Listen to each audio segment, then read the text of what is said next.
So if you could make the coolest looking gaming console ever, what would it look like? Because hey, Sony just showed us their PS5 for the first time, and let's just say, holy spaceships. It looks like Samsung might be going back to Samsung Display, as BOE is apparently not cutting it, and Apple just revealed their schedule for what we should expect for WWDC 2020.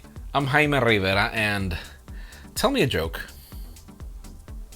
What's the first thing a monster eats after he's had his teeth checked? The dentist. I'm much better than this. This is Pocketnow Daily, sponsored by MediaTek. Stick around to learn why you should pick MediaTek for your next purchase.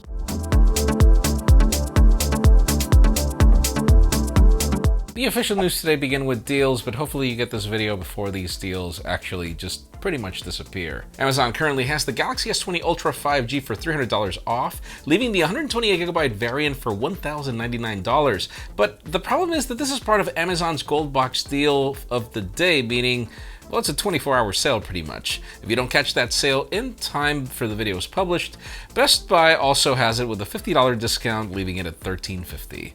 Consolation, pretty much. The Google Pixel 4 XL is also $100 off, leaving the 64GB variant for $799. We've got more deals on AirPods, Sony earbuds, and more in the links in the description.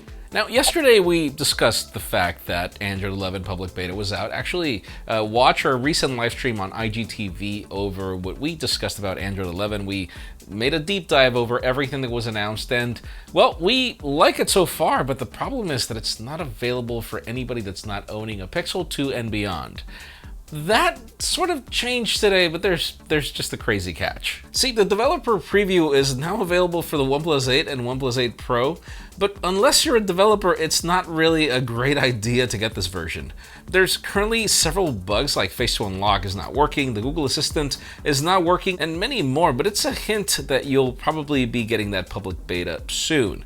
And also, if you've got the T-Mobile variant, you won't be able to get this. It only works on the unlocked device.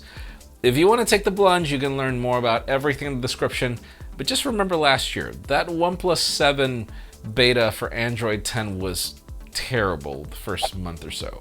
And can you believe it's already midway through 2020? I don't know how we've made it this far with all the craze that we've gotten this year, but Huawei is one of those companies that's been dealing with a lot of craze itself, and still we saw the success of the P40 lineup even without Google Play services, and now we start to hear about what to expect for the Mate 40. According to a new report on Weibo, this Mate 40 will bring the Kirin 1000, which is codenamed Baltimore, and it will be built on the 5nm processor. According to the tipster, we might see it in October, and Huawei is expecting to ship around 8 million units of the phone in Q4 2020. Though the thing is, call it an irony, why would you name this chip or the phone after a US city after being banned? That's I don't know, that's crazy.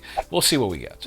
Now let's move the spotlight over to Apple, as the company did take over the spotlight for a little while with their announcement of the official timing and everything for their WWDC keynote. The company just revealed through their newsroom that the event will start at June 22nd and will be streamed across different platforms like Apple TV and YouTube, finally. The special event keynote will start at 10 a.m. Pacific time, while the main union session with the Apple team will kick off at 2 p.m. Pacific time.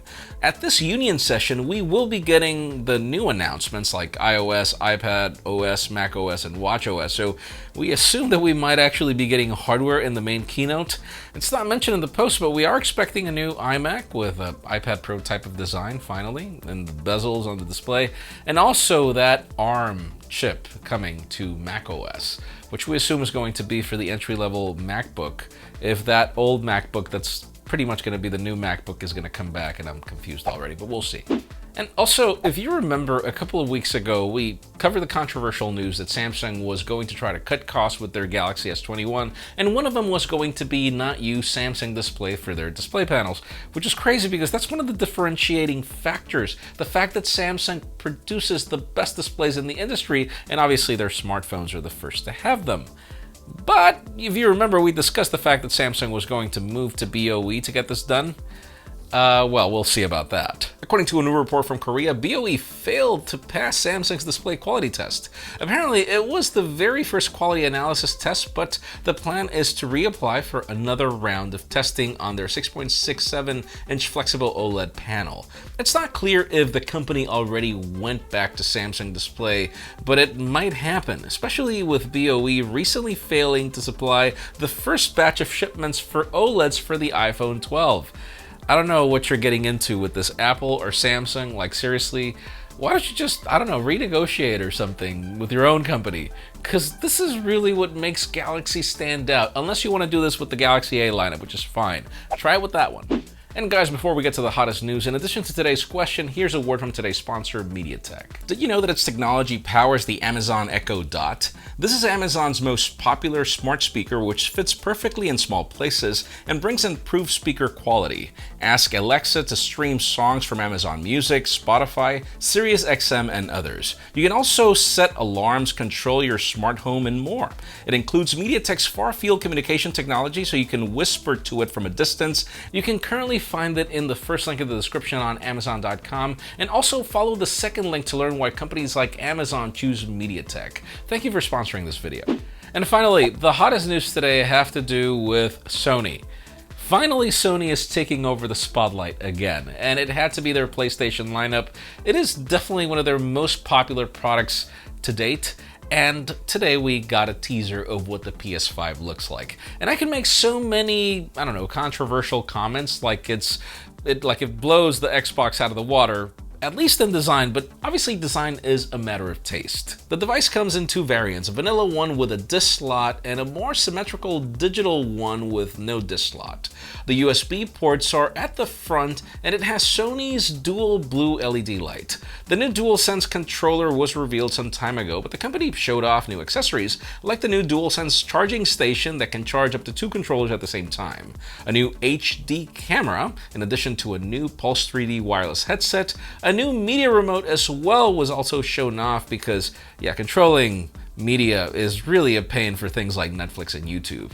The company also announced new exclusive titles like Spider-Man 2 starring Miles Morales, an extended and enhanced GTA 5, I know, Demon's Souls, Hitman 3, and more. Now, Sony did not specify a price point, but we're assuming $100 price difference between the disc slot variant and the one that doesn't have it, that's going fully digital. Let us know in today's question, what do you think? Do you like the PS5? Do you not? We're expecting this to be priced around $500, by the way. I like the design. It looks like a spaceship. It looks futuristic. But if you watch today's podcast, literally what we say is, couldn't they have made it smaller? Like a little smaller, something that fits in a desk a little better. I don't know. It looks like a behemoth.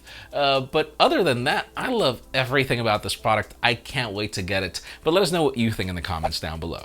Friends, again, if you want to get the news earlier, follow us on Pocketnow.com and subscribe to our channel for more videos like this one. Also follow us on social medias. Our extended coverage happens on Instagram, and follow me on my personal handles to see me torture myself with Google's terrible jokes. Please give this video a thumbs up if you like what you saw. I'm Jaime Rivera. Thanks so much for watching.